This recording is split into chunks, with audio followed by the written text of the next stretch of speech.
दोस्तों नमस्कार। आज की वीडियो में हम जानने वाले हैं व्यंजनों के बारे में।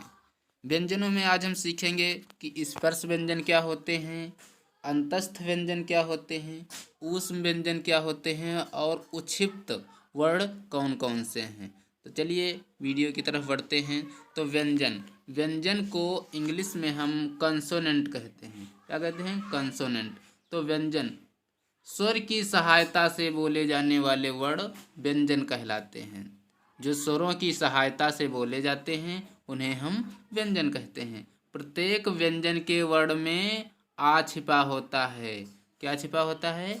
आ। क्योंकि अब अगर आप कोई भी व्यंजन बोलेंगे तो उसमें आ जरूर होगा। जैसे हमने का बोला, का, तो का में आ की आवाज़ आती है। तो मतलब कोई भी अगर आप व्यंजन बोलेंगे तो उसमें आ की आवाज़ अवश्य निकलेगी। आ के बिना व्यंजन का उच्चारण संभव नहीं है। परंपरागत रूप से व्यंजनों की संख्या 33 मानी गई है। कितनी?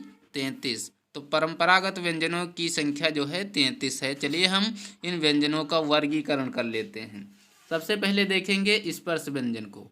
तो स्पर्श व्यंजन के अंतर्गत जिन व्यंजनों का उच्चारण करते समय हवा फेफड़ों से निकलते हुए मुंह के किसी स्थान विशेष कंठ, तालु, मूर्धा, दांत या ओंठ का स्पर्श करते हुए निकले तो हम इसे स्पर्श व्यंजन कहेंगे। मतलब कंठ, ताल, मूर्धा, दांत या ओष्ठ का स्पर्श करते हुए निकले हवा तो हम उसे स्पर्श व्यंजन कहेंगे। जैसे उच्चारण स्थान के आधार पर देख लेते हैं। उच्चारण के आधार पर स्पर्श व्यंजन के वर्ग हैं। का वर्ग कंठे, चा वर्ग जो है तालव्य, टा वर्ग मूर्धन्य, ता वर्ग दंत तथा पा वर्ग जो है ओष्ठ है। आगे पीछे स्पर्श में पीछे से आगे की ओर जाने का क्रम होता है। मतलब स्पर्श में क्या होता है, सबसे पहले पीछे की तरफ। जैसे ताल, आपका कंठ जो है सबसे पीछे होता है ना, तो कंठ, उसके बाद तालव्य, फिर मूर्धन्य, फिर दंत, फिर ओष्ठ। अर्थात कंठ पहले है तो ओष्ठ सबसे बाद में होगा। इस प्रकार से जो है स्पर्श में पीछे से आगे की ओर जाने का क्रम होता है। फिर हम देखते हैं वर्ग, उच्चारण स्थान अघोष और सघोष, अल्प प्राण, महाप्राण, नासिक के व्यंजनों को। तो वर्ग में हम देखेंगे कि कौन सा वर्ग किसमें आता है। जैसे वर्ग है कंठ। कंठ वर्ग में जो कि जिसका उच्चारण स्थान है कंठ, मतलब गले से बोला जाता है। जैसे अघोष और का क्या है? अघोष अल्पप्राण है। और खा जो है अघोष महाप्राण है। फिर सघोष, सघोष गा है अल्पप्राण है और सघोष महाप्राण घा है। और सघोष अल्पप्राण नासिक अंगा, मतलब अंगा जो आपका है वो नासिक भी है, अल्पप्राण भी है और सघोष भी है। इसी प्रकार से तालव्य, तालव्य में तालु मुख के भीतर की ऊपरी छत का पिछला भाग जो होता है उसे हम तालु कहते हैं। इसका उच्चारण स्थान तालु है और यह इसका वर्ग पूछे तो तालव्य है। तो तालव्य तालु से हम चा, छ, ज, झ या बोलते हैं। और यह अघोष अल्पप्राण महाप्राण नासिक के व्यंजन हैं। फिर है मूर्धन्य।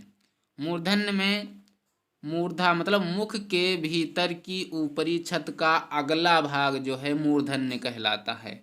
और इसका वर्ग मूर्धन्य जो होता है वो मूर्धा से बोला जाता है। मूर्धा के अंतर्गत हम टा, ठा, ड, ढ, अड़ा व्यंजनों को रखते हैं। फिर है दंत। दंत के अंतर्गत हम दंत मतलब जो दांत से बोले जाएं उन्हें हम दंत कहते हैं। जैसे ता, ता अगर आप बोलेंगे तो दांत को स्पर्श करते हुए जीभ चलती है। जैसे त, थ, द, ध, न, तो इसमें क्या होता है? दांतों का स्पर्श होता है, इसलिए हम इसे दंते कहते हैं। फिर है ओष्ठ। ओष्ठ का वर्ग जो है, ओष्ठ जो है ओंठों से बोला जाता है, जैसे पा, फा, वा, भा, मा। इसमें क्या होता है कि हमारी ओंठें जो हैं आपस में मिल जाती हैं। फिर हम देखते हैं अंतस्थ व्यंजन किन्हें कहेंगे।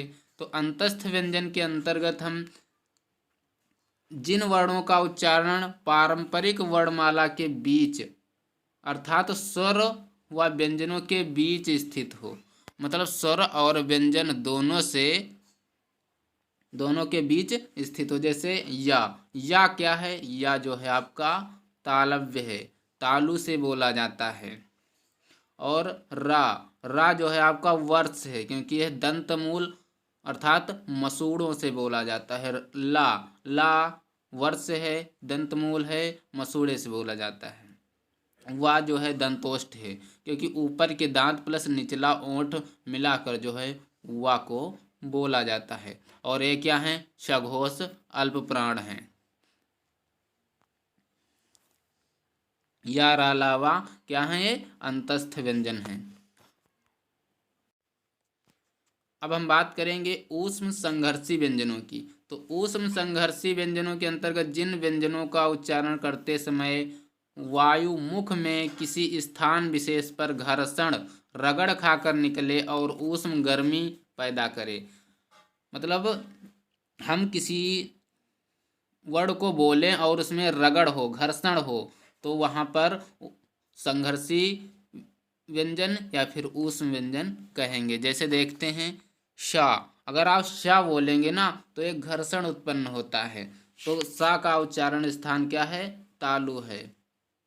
इसी प्रकार शा मूर्धन्य है, पितरीसा जो होता है मूर्धन्य है, ये मूर्धा से बोला जाता है। उसी प्रकार शा जो है ये वर्ष है, दंतमूल है, मसूड़े से बोला जाता है।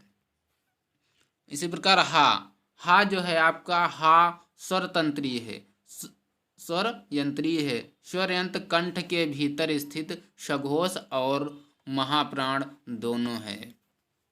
उसी प्रकार उक्षिप्त व्यंजनों के अंतर्गत हम देखते हैं तो उक्षिप्त व्यंजनों में सिर्फ 2 वर्ण रखे गए हैं, ढा और अड़ा, ये दोनों उक्षिप्त व्यंजन हैं। जिन वर्णों के उच्चारण में जीभ पहले ऊपर उठकर मूर्धा का स्पर्श करे और फिर झटके के साथ नीचे को आए, वह उक्षिप्त व्यंजन। जैसे आप ढा कहेंगे तो ढा में सबसे पहले ऊपर की तरफ जीभ उठती है, फिर तुरंत ही नीचे की तरफ आ जाती है, तो इसके अंतर्गत हम ढा और अड़ा को रखते हैं। फिर ढा जो है आपका मूर्धन्य है, सघोष है, अल्पप्राण है। और डा भी जो आपका है मूर्धन्य, सघोष और महाप्राण है। तो शब्दकोश में पहले स्वर बाद में व्यंजन का क्रम आता है। शब्दकोश में सबसे पहले आप स्वरों को रखेंगे, उसके बाद ही व्यंजन को रखते हैं।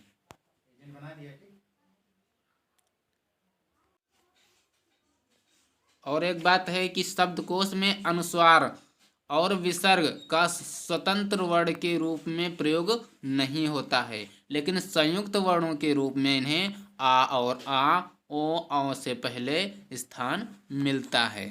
तो आज की वीडियो में बस इतना ही, मिलते हैं अगले वीडियो में, तब तक के लिए धन्यवाद। बने रहिए हमारे साथ।